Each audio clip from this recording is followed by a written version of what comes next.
Alors, Benoît Dutertre, que nous sommes très heureux d'accueillir ici, dans le 14e, dans un des quartiers les plus menacés, les plus exposés aux dents de la mer, précisément, puisque nous sommes un des quartiers pilotes où elle pratique avec sa collègue Karine Petit les expérimentations les plus démentes qu'on puisse imaginer, principalement sur la voie publique. Donc, nous avons enfin un ouvrage d'enquête sérieux qui vient d'être proposé par Benoît Dutertre, à qui je laisse immédiatement la parole. Voilà, je suis en terrain ami. Oui. Alors, les dents de la mer, oui, bon, le jeu de mots est un petit peu facile, mais il a bien plu à mon éditeur et à pas mal de gens, donc finalement je l'ai choisi. Avec un sous-titre qui est Souffrance d'un piéton de Paris, qui est très important aussi, peut-être qui se rapporte même encore plus au livre que le premier titre. Bon, c'est un livre que j'ai écrit parce que j'aime Paris. Je suis pas un Parisien, je suis comme beaucoup de Parisiens, je suis un provincial monté à Paris à 18-19 ans et tombé amoureux de cette ville, d'ailleurs tombé amoureux avant même d'y aller, c'est pour ça que j'y suis venu. Et j'ai aimé cette ville, mais j'ai vu aussi, dès mon arrivée à Paris, comment la ville se transformait, pas toujours pour le meilleur d'ailleurs, puisque c'était à la fin des années 70, c'était l'époque du trou des Halles, c'était après la destruction des Halles de Baltard, c'était après 2 décennies de travaux déments dans Paris, qu'on fait l'objet d'un très beau livre que je cite dans le mien d'ailleurs, qui s'appelle L'assassinat de Paris, de Louis Chevalier, grand historien de Paris. Ah oui. Et c'était donc, voilà, une forme d'assassinat de Paris. Et c'est vrai que j'ai eu, moi, le sentiment, comme Parisien, depuis maintenant presque 40 ans, et amoureux de cette ville, me promenant beaucoup dans la ville, que peut-être il y avait une nouvelle forme d'assassinat de Paris, qui ne passe pas tout à fait par les mêmes méthodes, qui ne consiste pas effectivement à raser des quartiers entiers pour construire des tours, comme on a fait Place d'Italie ou Place des Fêtes, ou à d'autres endroits, mais qui est quand même une transformation assez insidieuse de la ville au nom d'une nouvelle vertu, consistant à la fois à sauver la planète, à rendre la ville apparemment plus humaine pour ses habitants, et voilà, c'est quelque chose que je vis au jour le jour dans mes déambulations de Parisien, et les choses se passent pas du tout en fait, pour moi concrètement, à l'image du programme qui est affiché. Le programme, par exemple, alors j'habite au centre de Paris, tout près de Notre-Dame. Le programme, par exemple, c'est on va rendre la circulation plus douce. En l'occurrence... L'apaiser. Et l'apaiser.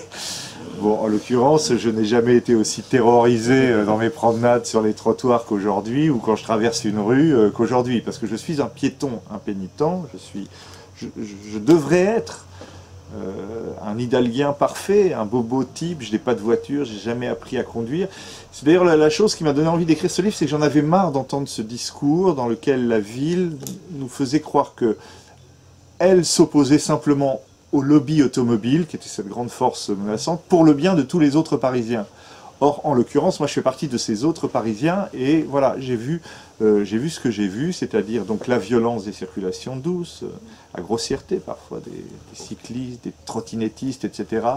La condition de plus en plus difficile du piéton qui se trouve réduit sur les portions de trottoir. C'est les déplacements. C'est les nouvelles mobilités et les déplacements doux. Attention, parce qu'il y a une novlangue avec ça. C'est vrai, c'est une novlangue. Notamment, il y a des trottoirs maintenant qui sont diminués de moitié, simplement. Il y avait eu la période Potelet. Ça, c'était les Potelets, c'était plutôt les années 80-90, qui avait fait dire à Sioran cette phrase que je cite, l'événement le plus important de la seconde moitié du XXe siècle, c'est la disparition des trottoirs. Oui. Parce qu'il avait déjà l'impression de ne plus pouvoir vraiment déambuler sur les trottoirs. Maintenant, il y a des trottoirs qui sont carrément diminués de moitié, pour laisser place à la circulation des vélos, et on n'a pas intérêt à avoir un pied qui dépasse. Oui. Et puis, en plus, sur les trottoirs, maintenant, il y a les trottinettes, de toute manière. Et voilà. Les vélos, d'ailleurs. Donc ça, c'était la question de la douceur. il y a eu la question de la pollution mise en avant par la ville. Alors moi, il se trouve que j'habite dans un quartier central, donc pas loin des voies sur berge, et j'ai vu comment toute la circulation qu'on a interdite des voies sur berge est remontée vers la surface, et notamment vers les quais, qui était en fait historiquement beaucoup plus un lieu de promenade des Parisiens que les berges, parce que les berges dans l'histoire de Paris c'est très joli d'ailleurs, mais c'était une zone un peu abandonnée, utilisée par les mariniers.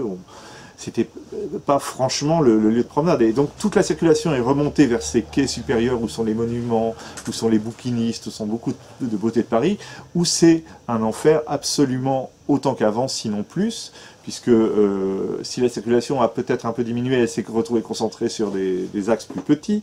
Les malheureux banlieusards qui veulent rentrer chez eux cherchent des échappatoires. Donc toutes les petites rues où il n'y avait jamais de voitures sont envahies de voitures tous les soirs. C'est ça à peu près dans toute la zone centrale de Paris, par exemple, disons du boulevard Saint-Germain jusqu'à la rue de Rivoli. Chez moi, c'est ça absolument tous les soirs, sans parler des véhicules de secours bloqués dans les embouteillages puisqu'ils ne peuvent plus passer sur la voie sur berge. Donc la pollution, c'est pas vraiment ça non plus. Et puis voilà, une ville plus humaine, plus proche des habitants. Moi j'ai vu aussi un autre phénomène, alors, dont la mairie ne me semble pas vraiment totalement responsable, mais c'est une tendance contre laquelle elle n'a pas lutté, en tout cas, c'est l'invasion des marques dans Paris, le remplacement peu à peu du petit commerce parisien par du commerce franchisé. Il n'y a plus que ça partout, dans certains quartiers. On a l'impression de se promener dans les allées d'un grand magasin, de n'importe quelle ville du monde, où on voit les mêmes logos de nourriture rapide, de lunettes de soleil, de savon de Provence, de fringues, de marques, etc. Et la ville se transforme comme ça en une espèce de galerie marchande. Ce que la ville, d'ailleurs, paradoxalement, encourage aussi, d'une certaine façon...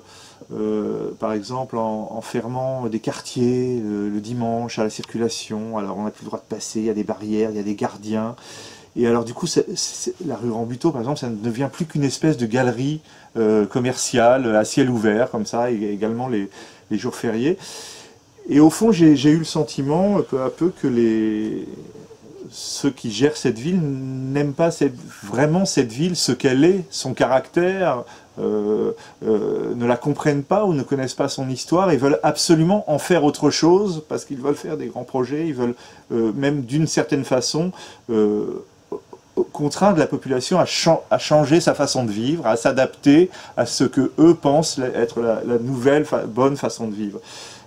C'est pour ça que dans mon livre, qui est quand même assez un peu loufoque, il y a des scènes de fiction et de fantaisie où je fais intervenir un personnage qui ressemble comme deux gouttes d'eau à Madame Hidalgo et qui vient me persécuter jusque dans mon sommeil pour m'obliger à sortir faire du vélo.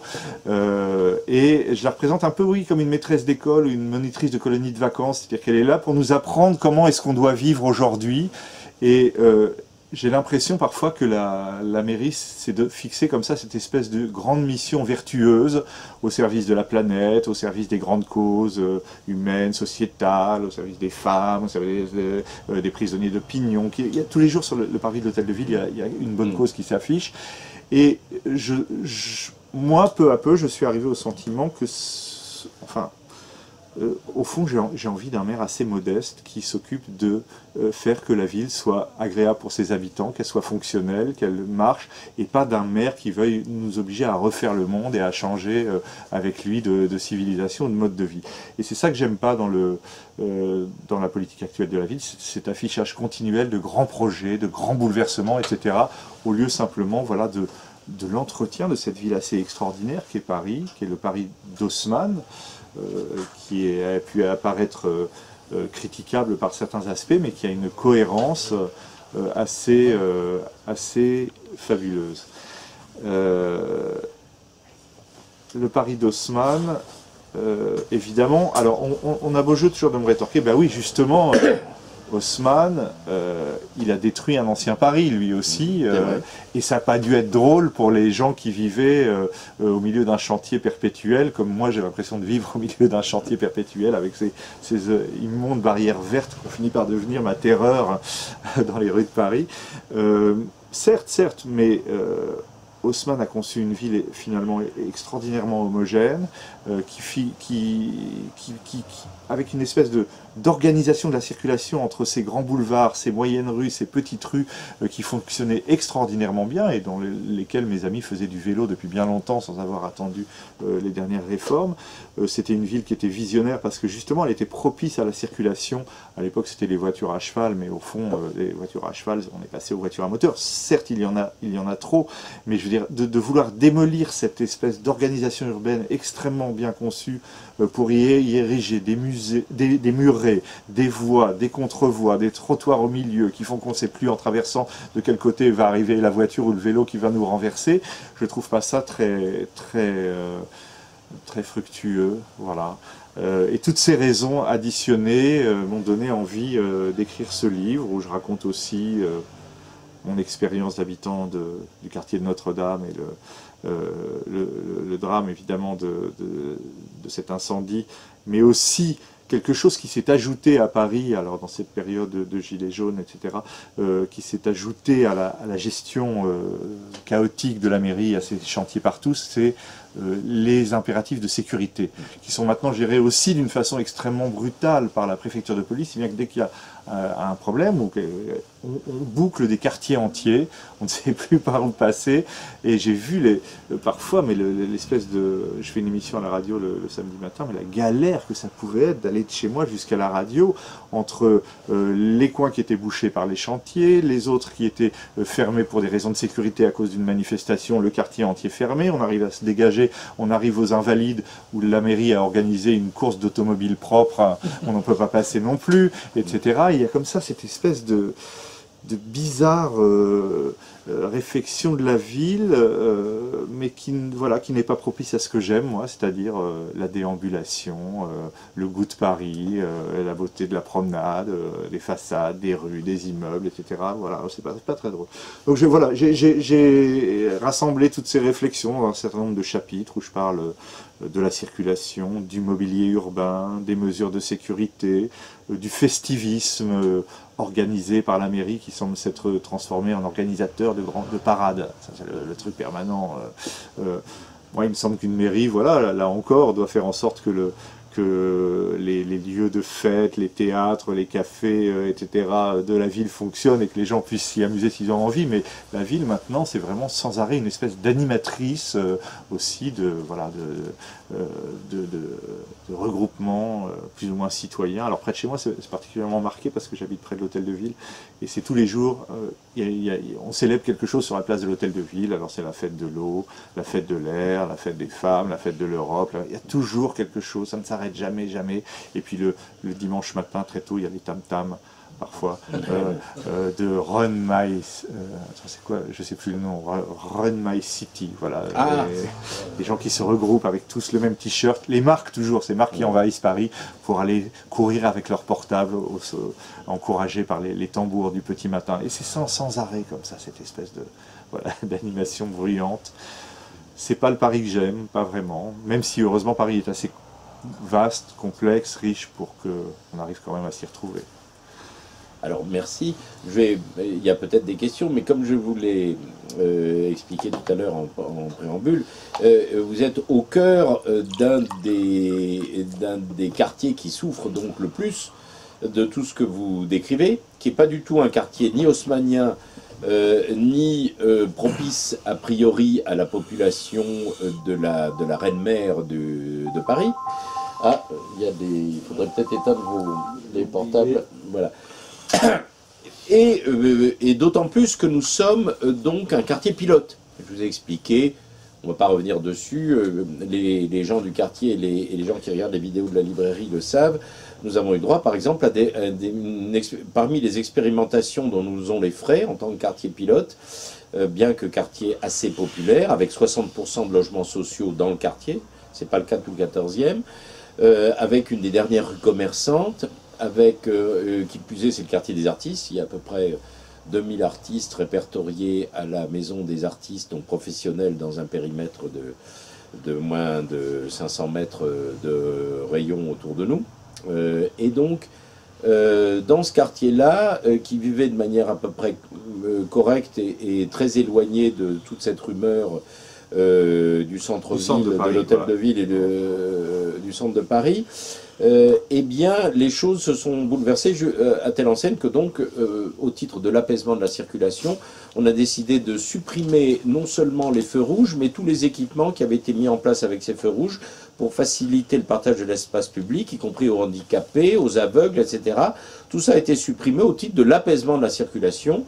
Ça a été un bide total, mais, et vous évoquiez la loufoquerie, on pourrait multiplier les exemples, mais là, la loufoquerie est particulièrement amère, puisque comme je vous l'ai dit, nous avons, alors qu'il n'y avait jamais eu d'accident dans cette rue, d'accident de personnes sérieux, en l'espace de 2 ans, un peu moins de 2 ans, depuis qu'ils ont commencé cette expérimentation, nous avons eu une dizaine d'accidents de personnes extrêmement graves, qui auraient pu être mortels, une petite fille écrasée par un véhicule de police électrique, à 10 mètres d'ici, plusieurs se sont succédés, et dans les 3 derniers mois, depuis quelque temps, on fait passer un bus dans cette rue qui est absolument inadaptée, nous avons eu 2 dames, en l'espace de 2 mois, qui ont été écrasées par le bus, et ça rigole pas, elles auraient pu y passer, puisqu'elles ont chacune, tellement les circonstances étaient similaires, ont perdu une jambe quand même dans l'opération. Et quand on lui fait observer ce chaos généralisé, je parle évidemment pas de tout le reste, des trottinettes, je suis moi-même cycliste depuis plus de 25 ans dans Paris, et je peux vous dire que c'est un enfer, c'est devenu un enfer pour les cyclistes, puisque maintenant sur les autoroutes à cyclistes, on a absolument tout et n'importe quoi, et surtout des véhicules qui nous foncent dessus, y compris là aussi des véhicules de police, puisqu'ils n'ont pas ailleurs où passer, vu l'espace qui est laissé à la circulation automobile. Donc on nous explique que non, tout va bien, qu'il n'y a absolument aucune augmentation de l'accidentologie, et ainsi de suite. Cette espèce de déni de réel permanent est d'autant plus mal vécu dans un quartier comme celui-ci que, comme vous l'avez rappelé, on n'en demandait pas tant, on ne demandait pas à respirer comme au sommet du pic du Midi, à Paris. Voilà, une ville reste une ville, et on a parfois l'impression voilà, et ce qu'on aurait en tout cas apprécié, et ce qui est une forte demande qui explique d'ailleurs la montée de toute une série de candidates qui se contentent de réclamer que les préoccupations réelles des Parisiens, c'est-à-dire toutes celles que vous avez évoquées, pouvoir vivre et circuler correctement dans Paris, c'est-à-dire les transports, l'espace public et les logements, soient rétablis dans l'état où ils étaient il y a encore pas si longtemps. Et je dirais que, à mon avis, la plupart des Parisiens partagent absolument votre vécu, même si sociologiquement ça peut être très différent, même si c'est dans des quartiers beaucoup plus populaires, même si c'est même dans les cités qui sont très proches de nous, qui encadrent la librairie. Le quotidien est devenu infernal, cette espèce de chaos généralisé à caractère festif. L'ennui, c'est comme, y compris pour ce quartier qui n'est pas du tout haussmanisé, c'est une de ses caractéristiques, est devenu assez infernal, avec une espèce de chaos et de conflit qui a été transporté, y compris dans les populations les plus modestes et laborieuses du quartier. Cette exaspération rejoint, curieusement, est au-delà de toutes les problématiques idéologiques, voire même sociologiques, puisqu'elle rejoint exactement les vôtres qui, a priori, partent d'une position assez différente, ne serait-ce que en termes de rapports sociaux, etc. Donc, après ce long préambule, ma question est quel est votre sentiment donc de Parisien, non pas né à Paris comme moi quelques années avant vous, mais donc d'amoureux de Paris, qui appréciait finalement le caractère idéal du piéton de Paris, qui a donné lieu d'ailleurs à pas mal d'ouvrages. C'est la ville par excellence où on se déplace dans les grandes villes du monde. Je crois que c'est une de celles, enfin dans les capitales du moins, où on se déplace de la manière la plus simple, la plus agréable, la plus économique. Enfin, on se déplaçait. Et où maintenant, ne serait-ce que l'espace public est devenu un chaos infernal. Alors, ma question c'est, est-ce que, comme toujours on nous dit, oui, mais Vous critiquez, mais vous ne proposez rien. Est-ce que vous trouveriez quelque chose à proposer, une doléance à transmettre par ce biais à Madame Hidalgo et à l'appareil municipal? Et sachez qu'elle sera transmise, car ils regardent tous attentivement les vidéos de la librairie Tropique, que je me charge de leur faire parvenir, évidemment, illico. Ouais, j'ai d'ailleurs mis à la fin du livre un chapitre un peu loufoque où j'imagine un Paris, pas le Paris de mes rêves, enfin un Paris voilà, où j'aurais rétabli un certain nombre de choses que j'aimais dans cette ville et qui ont disparu. Mais c'est un chapitre, pour le coup, là aussi assez fantaisiste, puisque je vais jusqu'à rétablir des halles dans les halles, rouvrir la bourse du commerce pour le commerce, et même...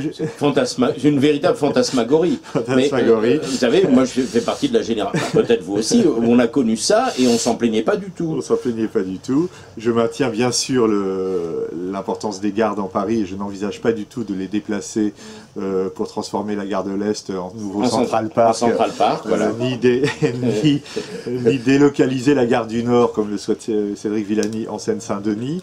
Et vous n'attendez pas 150 000 arbres non plus plantés. Je ne construis pas de forêt urbaine, mais oui. je me contente par exemple d'entretenir les merveilleux squares parisiens qui sont très très nombreux et qui sont, je dois dire, objectivement, pour l'expérience que j'ai d'un certain nombre de squares, en tout cas, pas très bien entretenus depuis un certain nombre d'années. Mais vous savez moi, j'ai connu les gardiens de squares dans tous les petits squares, ils ont quasiment disparu. Alors là, permettez-moi juste une incise. Est-ce que vous savez pourquoi il n'y a plus de gardiens squares? Non, je ne sais pas. Parce qu'ils sont mobilisés pour constituer les effectifs à budget constant de la future police municipale.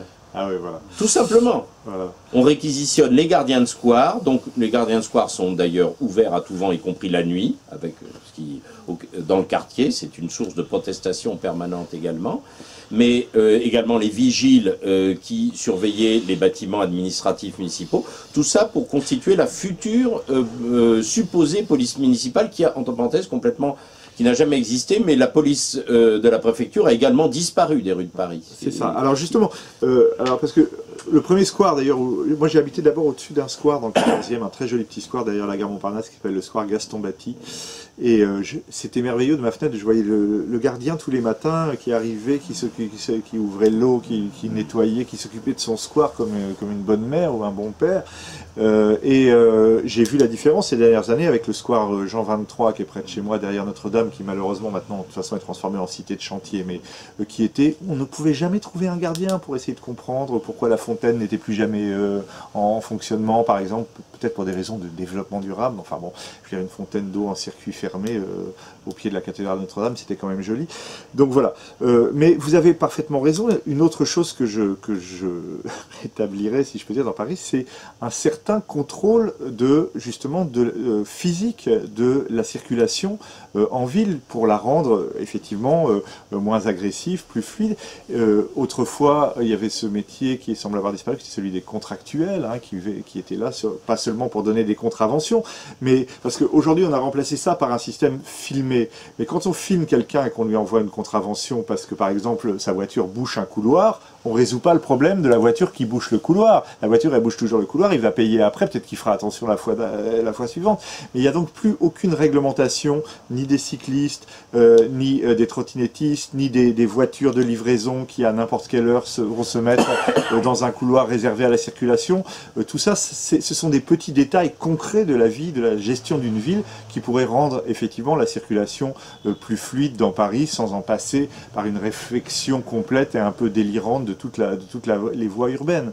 Je pense aussi alors ça concerne davantage sans doute mon quartier que le vôtre, mais que je prendrai des mesures importantes pour lutter contre ces énormes véhicules qui sont là pour le tourisme, pour l'industrie touristique, pour charrier des flots de groupes de touristes d'un endroit à l'autre de Paris. Vous savez, ces grands bus à étages rouges, verts, jaunes, qui se sont multipliés, qui bouchent tous les carrefours, etc.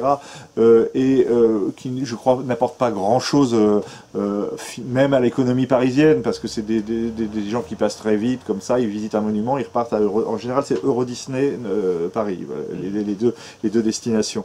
Et la ville a encouragé aussi ce développement de l'industrie touristique de façon volontaire pendant plusieurs années. Aujourd'hui, en campagne électorale, elle a un discours un peu plus nuancé sur la question, mais je trouve pas ça bien, non pas parce que je veux pas que les touristes viennent à Paris, qui est une ville merveilleuse, mais parce que moi, il me semble que chaque fois que j'ai visité une ville du monde, j'ai eu plaisir à utiliser les transports de la ville, à prendre le métro, à prendre l'autobus, à marcher, etc. Et on peut tellement le faire à Paris qu'on n'a pas besoin de créer comme ça une espèce de flotte qui elle aussi affiche ses marques, qui s'ajoute d'ailleurs aux autres marques de Vélib, de trottinettes, de boutiques, de bâtiments qu'on restaure avec le soutien d'une marque de téléphone ou de voilà.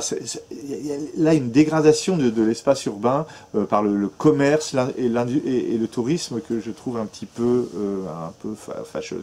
Voilà, c'est des mesures assez simples, hein, assez concrètes, mais que par exemple je pourrais envisager de mettre en œuvre si j'étais directement acteur de la politique parisienne. En tout cas, en voilà quelques-unes. Mais je vais vous dire, alors là je vais choquer une partie de ceux qui nous écoutent, mais je pense que je rétablirai aussi une partie de la voie sur berge, celle qui quand même contribue à désengorger la rive droite entre la Concorde et la gare de Lyon, enfin à peu près. Je pense que bon, alors, la ville à Beau, je veux dire, c'était une autoroute urbaine. Oui, une autoroute urbaine, il y avait 2 voies, ça fonctionnait assez bien. Il n'y avait pas que des autoroutes urbaines, il y avait énormément de portions de berges qui étaient déjà réservées à la circulation.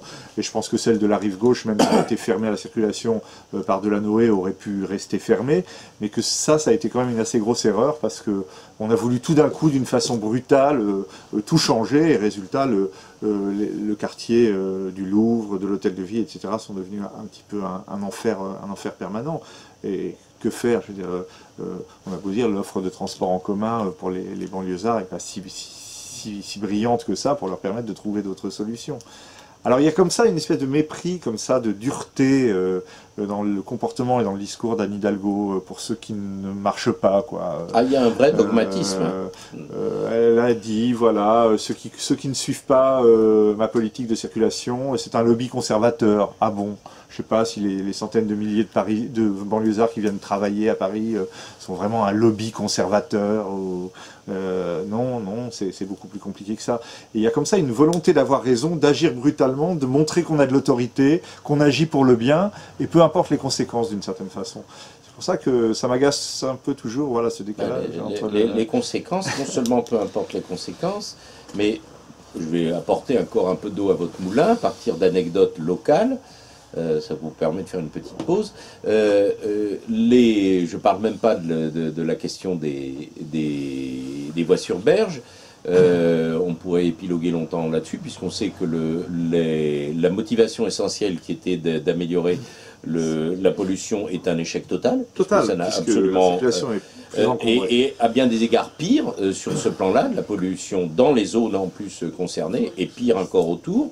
Mais à propos des conséquences de ce que vous évoquiez, c'est-à-dire, qui d'ailleurs renvoie à la problématique y compris des gilets jaunes, c'est-à-dire cette espèce de mépris de classe pour les gens qui roulent au diesel, comme disait Driveau ou Darmanin, je ne sais plus lequel, qui fument des clopes, qui puent sous les bras, homophobes, Dieu sait quoi, antisémites évidemment. Donc ces gens-là, Madame Hidalgo sait très bien de quoi il s'agit, puisque par exemple ici, en tant que commerçant, et comme vous le voyez, ayant, c'est le cas de le dire, pignon sur rue et assistant depuis maintenant bientôt 15 ans au spectacle quotidien de la rue et de la vie réelle, une des choses auxquelles nous sommes très attentifs, c'est la manière dont sont ramassées les ordures et de la manière dont tout ça s'est dégradé.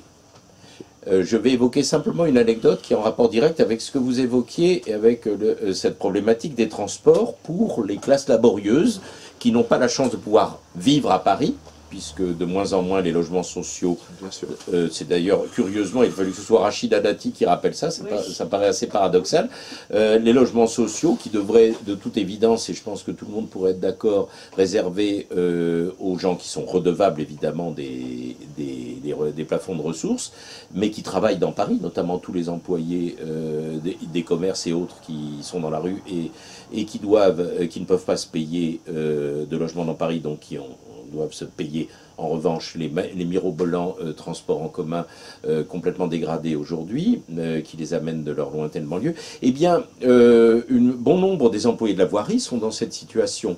Ce qui fait que quand Anne Hidalgo a décrété l'interdiction de temps en temps, là, par un effet d'oukase princière, on décrète que la circulation va être interdite pour X raisons, assez souvent, il faut bien le dire, pour des raisons de pollution. Oui. Donc, une des conséquences de ce genre de position, ça a été que tout d'un coup, les ordures n'étaient plus ramassées dans Paris pendant les 2 jours en question, en tout cas dans cette rue. Et pour une raison très simple, personne n'en a parlé, évidemment, mais mes accointances, y compris avec les milieux syndicaux et autres, m'ont donné la clé de cet étrange phénomène. C'était que l'essentiel des employés venant justement de banlieue en voiture, ne pouvant plus se rendre à Paris, à leur lieu de travail, eh bien ne pouvaient plus se charger du ramassage des ordures dans Paris. Donc, ce micro-point, dans une logique fractale anecdotique, permet de prendre la mesure des conséquences absurdes de ces décisions dogmatiques et de ce mépris de la vie réelle des gens. De communication, c'est comme le jour sans voiture maintenant. Alors tout d'un coup, on ne sait pas pourquoi tel jour on n'a pas le droit de circuler dans Paris, la voiture est interdite. Alors on fait un grand affichage là-dessus, mais moi je me rappelle que pendant très longtemps, le dimanche était un jour très agréable, presque sans voiture, et le mois d'août était un jour très agréable, presque sans voiture. Sauf qu'aujourd'hui, par exemple, je peux prendre à nouveau l'exemple de mon quartier, puisque vous savez, j'évoque Henri Lefebvre, qui est un philosophe que j'aime beaucoup, qui a écrit un livre qui s'appelle Philosophie de la vie quotidienne. Oui, proche de Louis Chevalier, voilà, dont vous parliez aussi tout à l'heure. Je ne fais que raconter mes expériences. Et donc, voilà, le dimanche, sur les berges, c'était merveilleux. Il n'y avait pas de voiture. Et le peu de voitures qu'il y avait s'écoulait en dessous, sur la voie sur berge. Donc, on allait voir les bouquinistes, on flânait. Il n'y avait pas de voiture. Aujourd'hui, bon, on peut en discuter, mais enfin, puisque la décision a été prise donc de fermer ces voies sur berge, aujourd'hui, le dimanche est un jour comme les autres. Sur le quai supérieur, devant les bouquinistes, il y a autant de circulation avec le flux qui est remonté d'en bas, plus les restrictions de voirie, c'est bouché toute la journée. Et donc la paix du dimanche a complètement disparu. Il n'y a plus cette poésie de Paris qu'on a tous connue tous les dimanches, si naturellement, alors même qu'il n'y avait pas à l'époque une si virulente politique anti-voiture. Alors évidemment, les Parisiens peuvent descendre en bas dans ce lieu merveilleux, ainsi décrit par Anne Hidalgo, à pied, à vélo, en trottinette, en poussette, les joggeurs et les flâneurs ont fait du patrimoine parisien une autoroute urbaine, joyeuse et citoyenne, oui, le moyen le plus rapide de traverser la ville. J'aime bien l'idée d'autoroute citoyenne. Oui. Il y a une autoroute, hein, parce que les vélos, les poussettes et tout, mais effectivement, pas très bien, parce que ce sont tous ces véhicules à roues qui se croisent. Il y a assez peu de riverains du quartier qui n'est pas une anecdote à raconter, expliquant le phénomène qui a été mesuré, le fait que lorsque l'embellie de l'introduction de ces déplacements doux, à base de nouvelles mobilités, j'emploie volontairement évidemment cette espèce de novlangue ridicule, dont vous nous avez donné un autre bel exemple à l'instant, fait qu'à peu près 30% en traumatologie aux urgences, des gens qui venaient, c'était dû aux accidents occasionnés par ces fameux déplacements doux à partir de nouvelles mobilités non moins douces, comme chacun sait, où même en sortant de chez vous, vous pouviez être exposé à vous prendre une trottinette dans la figure. Des voisins ici, ça a failli m'arriver bien sûr, mais il faut savoir qu'ici, pour les raisons que je vous ai expliquées, nous avons un des principaux centres de réinsertion professionnels des non-voyants, des aveugles de la région parisienne, d'où l'excellente idée de supprimer tous les dispositifs destinés à leur faciliter l'espace public. C'est une des expérimentations mirobolantes d'Anne Hidalgo et de Karine Petit dans le quartier, dont nous avons eu d'ailleurs l'exclusivité, puisque les résultats sont tellement concluants qu'ils ont renoncé à étendre ça, mais on y a toujours droit. Donc, cette espèce de mépris pour les plus faibles que ce soit, pour ceux qui n'ont pas l'espèce de vécu festif et le même désœuvrement indolent que tous ces bobos insupportables de l'équipe municipale, comme ils sont assez nombreux, il y a une exaspération quand même très importante qui se manifeste. Mais on a parfois l'impression qu'ils n'aiment pas vraiment la vie urbaine, quoi. Que la vie parisienne, le style d'une ville, c'est quelque chose qui ne les concerne pas. Ils veulent créer autre chose de toute pièce, mais visiblement ils n'aiment pas la ville, et la ville effectivement c'est quelque chose qui marche avec des feux. Bonjour, je suis Catherine Bémont, j'habite le quartier depuis 30 ans et je suis pratiquement aveugle, même si j'ai des lunettes blanches. Et je connais bien le quartier puisque je me déplace d'ailleurs avec une télécommande pour actionner les feux. Sauf que le 21 novembre dernier, j'ai voulu traverser, c'était tard, c'était 6h30, il faisait nuit, et comme ma télécommande ne marchait pas, j'ai commencé à traverser. Et à arriver au milieu, j'ai vu une moto arriver, le phare que j'ai dû mettre vers moi, très près. Et donc j'ai eu vraiment peur. Heureusement qu'il y a des piétons qui m'ont aidé à finir ma traversée. Mais depuis que ces feux ont été supprimés du jour au lendemain, sans informer les personnes qui y habitent, eh bien c'est devenu un quartier moins agréable et où la loi du plus fort prédomine. D'où votre nouvelle tenue de sécurité d'ailleurs. Oui, effectivement, j'avais une tenue que j'avais achetée il n'y a pas longtemps. Et maintenant, je suis prête à troquer ma télécommande que la mairie m'a fait acheter contre un porte-voix pour pouvoir aider les passants et leur demander comment traverser. J'ai pris des cours de locomotion, donc ce n'est pas un problème d'autonomie. Je suis très vigilante, je l'ai toujours été. Et maintenant, je suis, pour dire, en voici. Et la ville, effectivement, c'est quelque chose qui marche avec des feux, des passages protégés, les moments où la circulation s'écoule, où elle s'arrête, où le piéton a son espace aussi. Je dis toujours qu'il y avait... Moi, j'ai l'impression qu'il y avait entre les piétons, malgré tout... Pourtant, j'ai écrit, il y a des années, un petit essai qui s'appelait « Le grand embouteillage », où je me révoltais contre l'excès de voitures dans notre société. Mais néanmoins, il y avait une espèce de... C'était un peu comme entre les communistes et les gaullistes, entre les automobilistes et les piétons, il y avait une espèce d'organisation qui fonctionnait. Chacun avait son territoire, c'était réglementé par les feux, par les passages, et finalement on arrivait à cohabiter assez bien comme ça.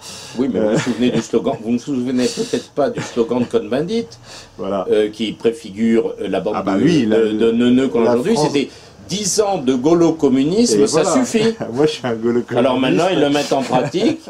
Et voilà, et on a le résultat époustouflant de ces transhumains maintenant qui ne savent même plus marcher, hein, parce que c'est quand même des prothèses pour des déficiences, des handicaps acquis.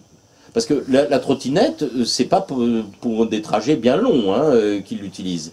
Et comme vous le savez, ils la laissent traîner absolument n'importe où, n'importe comment. Donc on est dans une espèce d'hédonisme narcissique, égocentrique, absolument insupportable, avec même mépris de tout ce qui n'est pas moi autour de moi. C'est hallucinant quand même.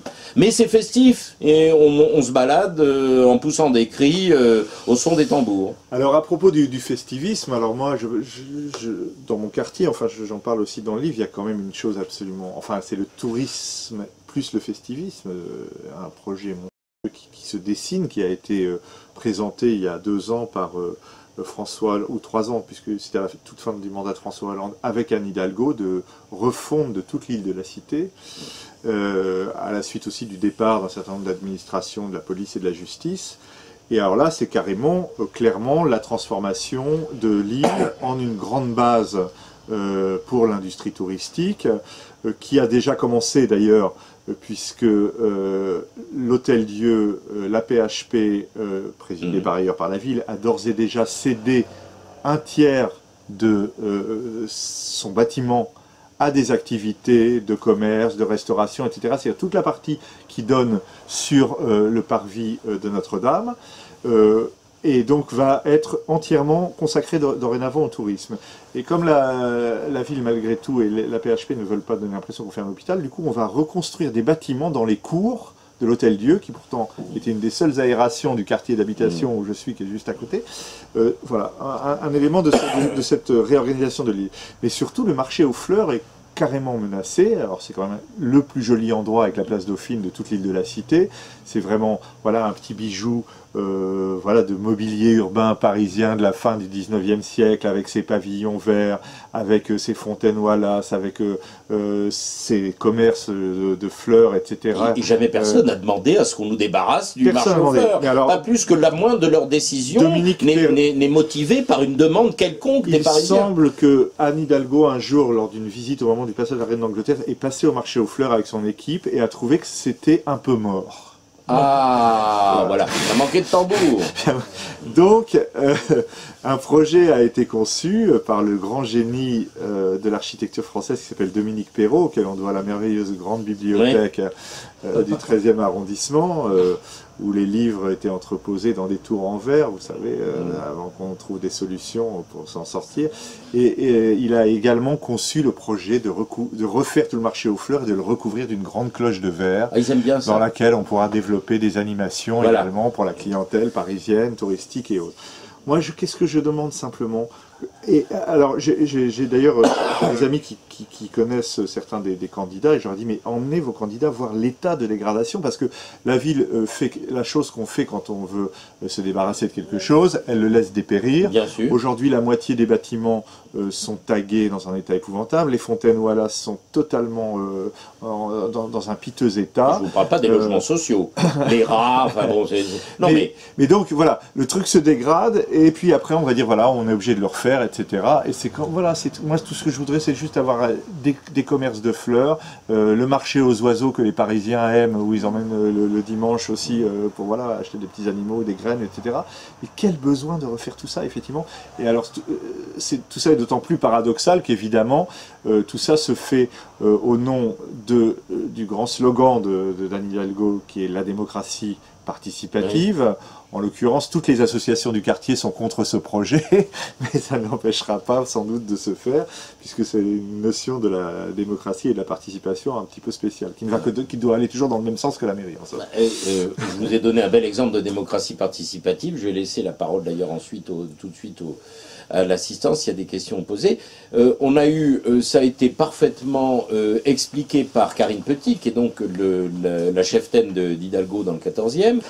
Et quand les parents dans la maternelle, de l'école maternelle, lui ont demandé pourquoi on avait eu l'idée saugrenue, non seulement de supprimer tous les feux du quartier, pour les raisons époustouflantes que nous avons évoquées, c'est-à-dire soi-disant pour apaiser la circulation avec les excellents résultats que l'on sait, la réponse de Karine Petit a été « Nous assumons de ne pas avoir demandé parce qu'on savait que ça serait non ». C'est ça la démocratie participative, hein. Bon, ça peut se résumer à ça. Et comme ils n'ont pas vraiment les mêmes idées que nous, c'est pas la peine de leur demander. Il s'agit de faire leur bien malgré eux. C'est ça. Mais c'est tout d'ailleurs, ça c'est le sujet de mon livre. Au fond, c'est voilà. C'est ça. Nous allons faire votre bien malgré vous. Et vous allez souffrir pour votre bien. Vous avez souffert pour votre bien pendant 6 ans. Mais 6 ans, c'est pas assez pour qu'on arrive vraiment à bâtir une ville nouvelle. Donc vous allez encore souffrir pendant 6 ans pour être vraiment heureux. Voilà.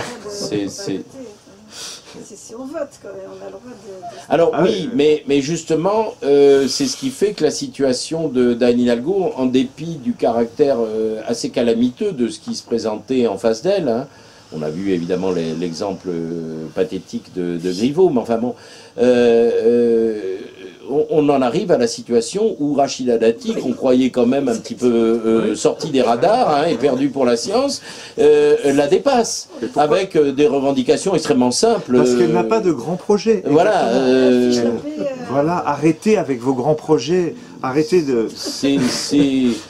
Donc, il est quand même très probable qu'il ne va pas y avoir un plébiscite pour remercier et féliciter Anne Hidalgo de la du formidable bond en avant qu'elle a fait déjà franchir aux Parisiens. Ça, c'est...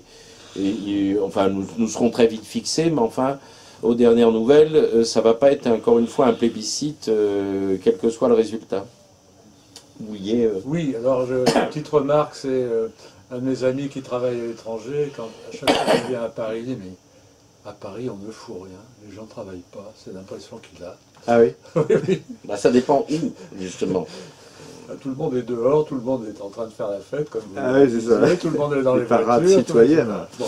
Alors la question que je voulais vous poser, c'est, vous parliez à un moment donné de la disparition des petits commerces sympas et tout, des quartiers animés, des quartiers de Paris.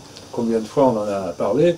Et je fais une petite incise en disant que le week-end dernier, j'étais à Lille, et vraiment, j'ai trouvé que c'était une ville vivante, extraordinairement animée, avec ses bars, ses petites boutiques, ses antiquaires, c'est vraiment superbe. Et justement, est-ce que vous ne pensez pas que la spéculation immobilière, elle a quand même son rôle à jouer, malheureusement, négativement, dans tous ces problèmes de... Bien sûr, on a vu d'ailleurs combien de fois ça s'est trouvé que des services ou des commerces étaient obligés de fermer boutique à cause de renouvellement de baux absolument bien placé pour vous en parler. Oui. C'est arrivé notamment ici, je vois, mais aussi même aux Champs-Élysées, où il y avait un bureau de poste qui a été fermé simplement parce que... voilà. Ah oui, mais la fermeture du bureau de poste n'est pas liée aux contraintes très lourdes qui pèsent sur les petits commerces parisiens. La suppression des bureaux de poste est une politique de l'État. Non, là, en l'occurrence, c'était aussi lié à une question de bail du bâtiment. Mais surtout, moi, je pense qu'il y a en fait, il y a deux phénomènes qui s'ajoutent pour le petit commerce. Enfin, vous connaissez ça évidemment mieux que moi, mais dans beaucoup de cas, c'est que il y a effectivement l'augmentation, enfin, la spéculation immobilière, plus la multiplication insensée dans notre société, déjà depuis un certain temps, des normes. Et le petit commerçant qui veut voilà, entretenir ou garder sa boutique, il doit subir quand même une quantité d'obligations, de normes, d'accessibilité, etc., qui sont peut-être très, très bonnes, etc. Mais j'ai parfois l'impression qu'en fait, seules des grosses chaînes justement, qui rachètent le petit arabe du quartier ou le bazar, etc., sont en mesure à la fois de suivre les coûts de l'immobilier et d'adapter aussi leur commerce à toutes les obligations normatives de l'époque. Ça fait partie ce qu'on va appeler les tracasseries administratives de tous ordres, mais ce n'est pas l'élément le plus pénalisant. Ce qui pénalise le plus, c'est qu'il n'y a aucune politique concrète, réelle, sérieuse de soutien des petits commerces, des commerces de proximité, comme on dit. C'est quelque chose qui serait trop loin développé. Vous savez qu'à ce propos, j'ai fait un peu de provocation dans le livre, puisque j'ai fait un éloge sympathique, un peu amusé, mais enfin, certains aspects de la politique de Jean Tibéry, qui avait énormément défendu le petit commerce dans le 5e arrondissement en particulier. Voilà, il y a un côté clientéliste mais, qui existe aussi, mais qui ne suffit absolument pas à compenser les dommages, mais l'élément le plus lourd est lié à la transformation de la sociologie de Paris, elle-même liée justement à la disparition du peuple de Paris. Il y avait plus grand monde, on le rejette de plus en plus loin, le Grand Paris va les rejeter encore un peu plus loin. Un des problèmes que nous avons, qui est lié au marché lui-même, donc aux consommateurs parisiens, qui est de plus en plus encouragé à ne pas bouger trop son cul de chez lui, il faut bien le dire.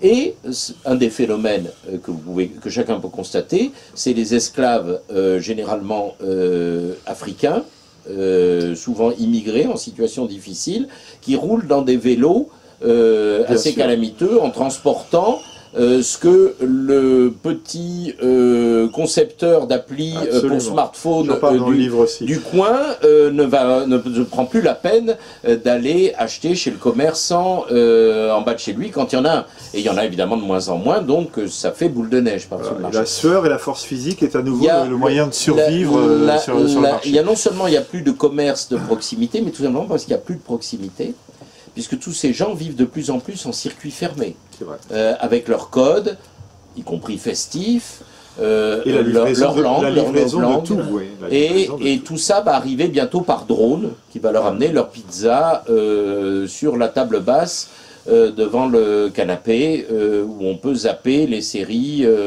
américaines, ou Dieu sait quoi. Donc ça, c'est un des éléments en termes de marché qui est problématique, mais qui ne suffirait pas. C'est l'ensemble de toutes ces causes. Absolument. Et surtout le fait qu'il n'y a aucune mesure concrète prise pour soutenir, et pourtant Dieu sait que les suggestions existent de la part, en tant que trésorier de l'association des commerçants de la rue, je peux vous en parler, les suggestions et les choses simples et pratiques à faire sont possibles. On parlait de l'ancien maire du quartier Feu et regretté Castagnoux. Il en avait prise. Et elles ont été efficaces puisque, en partie, elles permettent le maintien de cette rue commerçante, qui est une des dernières de la rive gauche et du 14e. Donc, le problème qu'on a, c'est que la nouvelle, en particulier la nouvelle mandature, ça avait déjà commencé avec Delanoë, mais avec Hidalgo, qui, entre parenthèses, comme c'est un secret de Polichinelle, détestait Delanoë, et c'était parfaitement réciproque. Ça ne les a pas empêchés de nous jouer Embrassons-nous Folleville au moment de la passation de pouvoir. Mais Delanoë était quand même plus professionnel. Et toutes les objections que vous faites, bien qu'il était entouré de gens qui l'entraînaient vers ce que nous avons aujourd'hui, et que cette mutation ne date pas d'Hidalgo, ont été écartées. Et là, maintenant, on est vraiment dans une espèce de délire et de déni de réel, d'une espèce de petite coterie mondaine qui se regarde et qui se fait des selfies mutuels dans son smartphone, et pour qui la vie, la vraie vie, c'est ça. Ouais. Et donc, évidemment, la vraie proximité, le fait que les gens sont contents dans un quartier comme celui-là de pouvoir, quasiment en pantoufles, aller faire leurs courses, aller aussi bien acheter des livres que les victuailles, le bazar, de trouver une supérette, un cinéma, des bistrots, une demi-douzaine de boulangeries, 4 boucheries, des commerces de fruits et légumes, des drogueries et une librairie dans un rayon de 500 mètres. Tout ça, pour tous ceux qui en bénéficient, c'est un confort de vie incomparable. Mais il faut Paris reste pour ça, et d'ailleurs une ville exceptionnelle malgré tout aujourd'hui encore. C'est devenu un confort de vie de privilégié. Absolument. C'est devenu une des valeurs ajoutées considérables du quartier pour tous ceux qui apprécient évidemment ce mode de vie. Mais rien n'est fait pour le développer. Et je dirais même au contraire. Disent ce qu'il faut faire, ce qui est bien, mais elle ne vit pas comme ça. Elle prend le taxi, elle roule sur le périph', je ne sais pas quelle. Ah oui, elle vit pas en métro. Elle vit pas en fonction des dogmes qu'elle prétend imposer aux autres. Oui. Ça me met hors de moi. Vous connaissez la merveille. Et c'est vrai, l'idée qu'elle ose vraiment, comment dire, jeter des damnations sur les pauvres banlieusards conducteurs qui ont besoin de leur voiture. Elle fait pareil, enfin, vous la voyez en métro et en vélo? Vous connaissez la merveilleuse photo avec la reine d'Angleterre? Décrivez-la, je la mettrai à l'image. Alors, Anne Hidalgo et la reine d'Angleterre sont côte à côte à l'occasion d'une visite de la reine à Paris. Il pleut à verse. La reine d'Angleterre tient son parapluie. Anne Hidalgo, à côté d'elle, un homme de un valet qui lui tient son parapluie. La photo est très très drôle. Pour notre grande femme de gauche, je veux dire, il y a toute une cour autour de la reine. Oui. Mais d'un autre côté, elle ne s'est pas élue toute seule. Ah non. L'ennui, et d'ailleurs... C'est le problème aussi de Cédric Villani, qu'il a quand même été le président du comité de soutien d'Anne Hidalgo lors de son élection. Entre autres, mais enfin là ils sont tous, comme on est en train de le voir, en train de se tenir par la barbichette, ne sachant pas trop ce qui va se produire, et étant sans doute conduit à une grande coalition, comme on dit en Allemagne. Mais ce qui se passe là, c'est que quand même, globalement, les résultats ne sont pas à la hauteur des espérances, y compris de ceux qui croyaient dans ce merveilleux projet, comme on dit. Et on n'a pas même parlé de ce qui nous attend avec, entre autres choses, les Jeux Olympiques et autres menaces terrifiantes à venir, y compris en termes de conséquences financières pour le budget de Paris et donc des Parisiens, et ainsi de suite. Le projet, c'est très simple. C'est remettez les lieux dans l'état où vous les avez trouvés en arrivant. Ce serait déjà pas mal. C'est exactement. Parce que c'est un peu ça qu'on leur demande. Est-ce qu'on est d'accord? N'importe quel Parisien, parce que vos formidables projets, cette ville merveilleuse, mirobolants, finissent par la rendre invivable par ceux qui y vivent vraiment et y travaillent surtout. Vous, spécialiste de la musique et de la chanson, de la bonne chanson, depuis quand on n'a pas écrit une chanson sur Paris? Alors c'est une réflexion assez importante parce que, en fait, on ne sait pas toujours, mais les Français ne savent plus, parce qu'aujourd'hui les Français croient que la chanson c'est un truc qui vient d'Amérique quasiment. Mais en fait Paris a été la plus grande ville de la chanson, a été la ville la plus chantée au monde, bien plus que Londres, que Rome, que Naples. Le nombre de chansons sur Paris, mais c'est quelque chose d'extraordinaire. Ça a été le grand musical parisien jusqu'aux années 60, a été unique dans son genre. Et effectivement, c'est quelque chose qui m'avait beaucoup frappé. C'est que bon, donc la chanson parisienne, ça a commencé avec le café-concert, puis après il y a eu le musical, etc. Et à partir du début du XXe siècle, c'est devenu une chanson sur Paris. Ça a commencé avec Bruant, c'était pas seulement la chanson de Paris, c'était la chanson sur Paris. Et ça a été Damia, ça a été Piaf, ça a été Fréhel, ça a été Trenet, ça a été tout ce qu'on veut, Maurice Chevalier. Et puis encore, ça a été le Paris de Léo Ferré, le Paris de Cora Vauquer et de tout ça. Et Paris a été un sujet inépuisable de la chanson.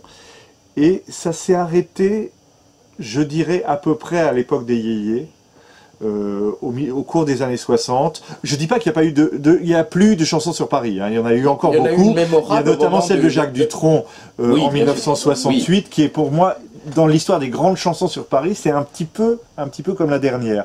Et après, je sais pas si ça correspond au fait que toute cette génération, voilà, s'est tournée plus vers la variété américaine. C'était le principe des yéyés, même c'était de faire comme les Américains. Et Paris est sorti des sujets de la chanson. Est-ce que vous étiez peut-être trop jeune au moment de la campagne de Chirac? Michel Page j'avais même, c'était des disques souples. Ah oui, oui. J'avais le disque souple qui nous faisait beaucoup rigoler. C'était Avec Chirac pour Paris. Les amoureux de Paris sont unis, tous unis, avec Chirac pour Paris, Chirac pour Paris, tous unis. Les amoureux de Paris sont unis, tous unis, dans un Paris retrouvé et digne de son passé. Vous avez non, je vous ai de la matière. Hein. Vous avez la conclusion. Non, mais ça, c'était suite à la réponse la chanson sur Paris. La question. Les chansons sur Paris, oui. Et on pourrait dire beaucoup d'autres choses, les livres, etc. sur Paris. C'est vrai qu'ils font tous référence à un avant. Alors on va vous dire, ah oui, mais vous êtes sur le mode de c'était mieux avant. Ben non. Oui, et même dans la littérature, Paris continue d'être un sujet, non. Mais c'est vraiment dans la chanson qu'il y a une espèce de rupture. C'est très frappante, effectivement. Mais ce qui correspond un peu à la fin aussi du grand musical parisien. Alors, le grand musical parisien, c'est peut-être ce que nous propose, mais sous une forme instituée, la mairie de Paris. Non, parce que, comme je le dis dans mon livre, malheureusement, justement, dans l'histoire parisienne, parce que ces gens n'aiment pas la ville ni l'histoire de Paris. Et il se trouve alors c'est pas tout à fait le musical, mais enfin, il y a à Paris un grand théâtre musical qui depuis un siècle et demi présente des grands spectacles musicaux, qui était le théâtre du Châtelet, et ça ne s'est jamais arrêté, même quand c'est devenu plus ou moins un opéra, puis après avec le précédent directeur, on y a fait beaucoup de comédie musicale, avant on y faisait de l'opérette, on peut discuter du genre, mais ça a toujours été un lieu de fabrication avec les forces vives parisiennes de grands spectacles musicaux. Ça s'est complètement arrêté. De spectacles populaires.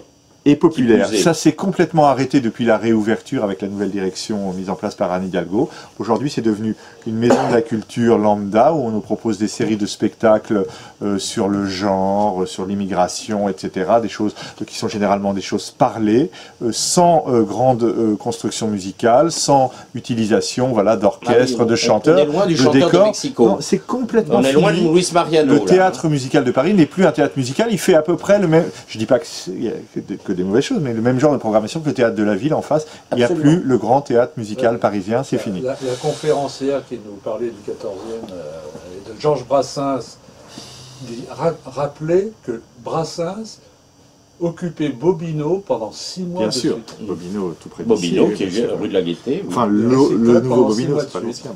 Ça se voit plus. Hein. C'est ce qu'il a d'ailleurs épuisé, le pauvre. Ouais. Voilà. Et oui. Alors. Merci en tout cas pour votre accueil. En tout cas, merci, bravo. Merci.